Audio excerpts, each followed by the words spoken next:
Boa tarde a todos. Eu componho a equipe de endocrinologia pediátrica do Hospital Universitário de Brasília.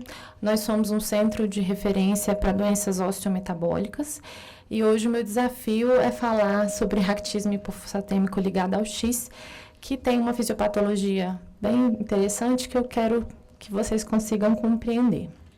Bom, esse é meu conflito de interesse. E vamos entender um pouquinho do raquitismo. Então, o raquitismo, ele é um distúrbio de insuficiência da mineralização, só que ele acontece na placa de crescimento dos ossos. Então, diferentemente da osteomalácia, que também é um distúrbio de insuficiência de mineralização, ele é um processo que acontece no osso que já está formado. Ou seja, essa insuficiência de mineralização, quando acontece em crianças e adolescentes, a gente tem o processo de raquitismo associado à osteomalácia e nos adultos apenas o quadro de osteomalácia. É importante essa figura para vocês compreenderem o que acontece no osso desse paciente. Então, a gente tem uma deformidade importante aqui, alargamento das metáfises ósseas, ranhuras que acontecem nessas metáfises, e isso acontece uma deformidade grande nos pacientes. E quais são as causas, então, desse raquitismo? A gente tem causas nutricionais, como a deficiência dos eletrólitos, né, do cálcio, do fósforo, do magnésio, tanto por questões nutricionais como perdas. Então, existem alguns quadros onde eu tenho perda de fosfato por tubulopatias renais ou o quadro do raquitismo hipofosfatêmico e hiperfosfatúrico, que é o que a gente vai tratar hoje. Aqui é um paciente de 5 anos de idade, a gente consegue ver claramente as deformidades desse paciente. E, além dessas deformidades, esses pacientes eles têm uma fraqueza muscular importante, eles atrasam o desenvolvimento neuropsicomotor, uma debilidade, uma dor óssea bem importante. Aqui na radiografia, a gente consegue ver aquele encurvamento que eu falei para vocês. Existem outras causas também relacionadas ao supridor do mineral, que seria causas associadas à vitamina D, tanto ainda em processos carenciais ou por baixa exposição solar, quanto secundário ao uso de medicamentos, como no caso de glicocorticoides ou alguns anticonvulsivantes, e causas geneticamente determinadas, relacionadas à vitamina D também, tanto raquitismo dependente de vitamina D quanto resistente à vitamina D. E aqui só para a gente entender um pouquinho como que é o exame laboratorial desses pacientes, como diagnósticos diferenciais mesmo. Então, no raquitismo nutricional, eu tenho um cálcio e um fósforo baixos, um PTH bem elevado, com a vitamina D baixa e a formativa da vitamina D, que pode estar tendendo a baixo, mais normal, ou até elevada. No raquitismo hipofosfatêmico, o meu cálcio ele é normal. E o fósforo ele é bem reduzido, o PTH pode estar normal ou um pouquinho aumentado, e a vitamina D está normal, mas a formativa da vitamina D está baixa, tá certo? E os outros são mais específicos, a gente vai passar um pouquinho. Então, quando eu falo do raquitismo hipofosfatêmico ligado ao X, ele é a forma mais prevalente do raquitismo hipofosfatêmico geneticamente determinado. Ele tem uma prevalência que na população brasileira a gente desconhece, mas ele vai de 1 a 9 para 1 milhão de indivíduos até 1 a 20 mil indivíduos, dependendo da população a ser estudada. Ele é uma doença genética pela transmissão ligada ao X, ou seja, uma menina ela pode ter tanto herança vindo da mãe ou do pai, e o menino recebe o gene da mãe. A mutação ela acontece no gene FEX, que se localiza lá no cromossomo X, e esse gene FEX, ele dá origem à proteína FEX. E essa proteína, ela está responsável aí pela causa que eu vou mostrar a seguir. A penetrância, ela é completa dessa doença, ou seja, o indivíduo que tem a mutação, ele manifesta a doença, mas ele tem uma especificidade variável, ou seja, existem variações grandes nas manifestações clínicas desses pacientes. Então, vamos tentar entender um pouquinho o que acontece com esses pacientes. Se eu tenho uma mutação... Bom, aqui eu tenho uma proteína, essa proteína que se chama FGF23, ela é produzida lá nos meus osteoblastos e osteócitos, são células lá do meu osso. E esse FGF23, ele se associa aqui ao receptor dele, isso tudo acontecendo lá na minha célula renal, e com a sua associação ao receptor, ele bloqueia essa bombinha aqui. Essa bombinha, ela é responsável por fazer o fosfato voltar para a circulação sanguínea, tá certo? Quando essa bombinha se liga e ela é bloqueada aqui, o meu fosfato, ele fica tendo perda, né, na minha urina. Ou seja, se o meu FGF23 se liga ao receptor dele, eu perco fósforo na urina. E essa perda de fosfato, ela vai ser a grande causa aqui do meu problema de mineralização. Ou seja, com a mutação do FEX, qual que é o papel do FEX nessa história? Então, o FEX, ele se associa a uma outra molécula e, com isso, ele é responsável pela inativação desse FGF23. Se o FGF23 não é inativado, ele fica em excesso. E se ele está em excesso, ele vai se ligar ao seu receptor e, com isso, a gente tem fosfatúria, ou seja, a perda de fósforo na urina. E esse é o grande problema. Então, se eu tenho perda de fósforo na urina, eu tenho altos níveis de perda de fósforo, o meu fósforo sérico ele fica baixo. E por isso eu tenho um defeito na mineralização do meu osso. Dentro desse processo, o que também acontece é que eu tenho uma diminuição da ativação de uma enzima lá no rim, que chama um alfa-hidroxilase, e com isso eu não tenho a formação da forma ativa da vitamina D. Tá certo? Que a gente vai falar aqui como a forma ativa da vitamina D.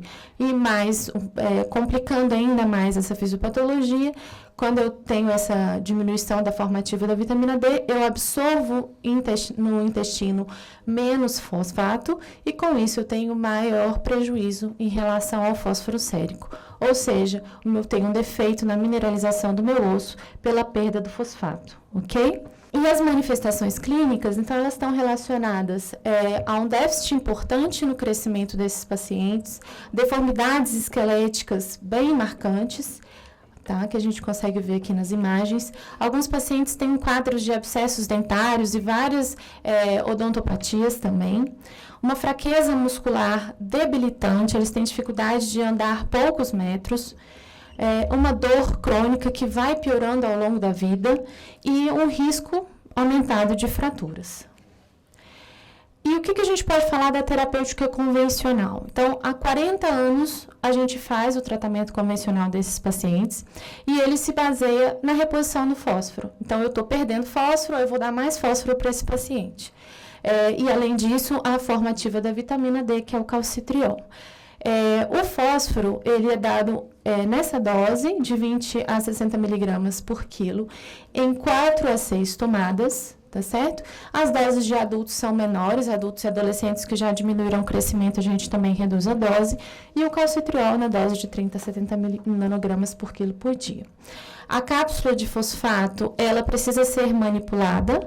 A gente tem uma dificuldade de acesso também a essa cápsula de fosfato. Tem momentos onde a gente não tem acesso, o paciente às vezes tem que pagar muito caro para conseguir a manipulação do fosfato, porque falta no mercado. E qual é o problema disso, né, desse tratamento convencional que a gente tem acesso hoje? A gente tem um número muito grande de tomadas. Você imagina uma criança de 1 ano, 2 anos de idade tomando 6 vezes o fosfato, que não pode ser ingerido junto com leite. Além disso, o acesso é difícil e o custo das medicações também são difíceis. A resposta dessa terapêutica, ok, ela existe, a gente tem problemas em relação à adesão, mas ela é efetiva? Então, o que a gente vê? Os resultados em relação ao crescimento são ruins. O paciente continua com baixa estatura, né? Assim, 50% deles que são adequadamente tratados mantêm-se com baixa estatura. A gente tem oscilações dos valores de fósforo, da fosfatura, que são oscilantes. A gente vê frequentemente oscilações bioquímicas frequentes. A gente, além disso, o tratamento, ele tem uma implicação direta em algumas complicações, ou seja, eu posso levar esse paciente a ter uma hipercalciúria, levar esse rim a ter nefrocalcinose ou calcificações nos rins, e um hiperparatiroidismo secundário, que também é em consequência dessa reposição de fósforo e calcitriol. E lembrando que parece estranho falar, mas o próprio fosfato e o calcitriol são estimuladores da síntese do FGF23. Ou seja, a causa da doença é o excesso do FGF23. E eu estou tratando com algo que vai perpetuar esse ciclo de excesso de FGF23. Alguns desafios terapêuticos que já foram vistos, inclusive pelo HC da USP, que visualizaram a presença de nefrocalcinose, que seria a calcificação dos rins nos pacientes que têm a mutação do FEX, e a gente vê que as crianças, elas têm próximo aqui de 56% de rins calcificados com a terapia convencional. Então, a gente ainda está agravando mais a morbidade desses pacientes. E a baixa estatura, né? Então, tem um comprometimento grande da estatura dos pacientes. Aqui é um exemplo de uma paciente do nosso serviço, que vem acompanhando, ela faz a terapêutica convencional, e a gente observa aqui que as deformidades, né, elas se mantêm, e aqui nesse momento ela está até mais agravada, e ela faz a terapêutica convencional, ela tem uma boa adesão, ela consegue ter acesso ao medicamento convencional, mas a gente vê que não tem uma melhora terapêutica importante. E aí, começou-se a estudar novos medicamentos. E agora a gente tem um anticorpo monoclonal, que é justamente voltado para o problema, né, a causa da doença. Então, a gente tem um anticorpo contra o FGF23, que é o Burosumab. A aplicação é subcutânea a cada 2 semanas, né, nesta dose. E ele assim, é utilizado para crianças a partir de 1 ano de idade.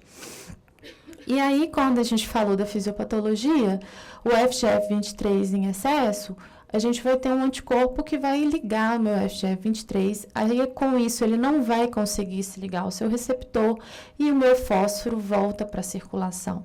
Então, eu estou, de fato, mexendo na causa base. O meu problema é a perda de fósforo por conta do excesso do FGF23 e com isso eu interrompo esse ciclo, o meu fosfato ele se normaliza no meu sangue. E o processo de mineralização acontece.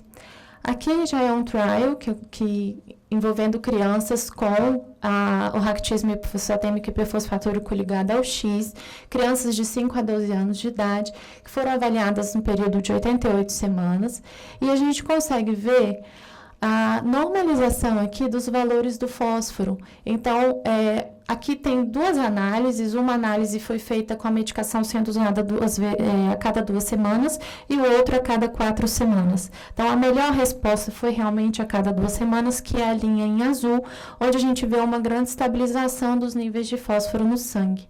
E aqui é um comparativo em relação ao ganho estatural desses pacientes. Então, a gente vê uma melhora importante do incremento de estatura nesses pacientes.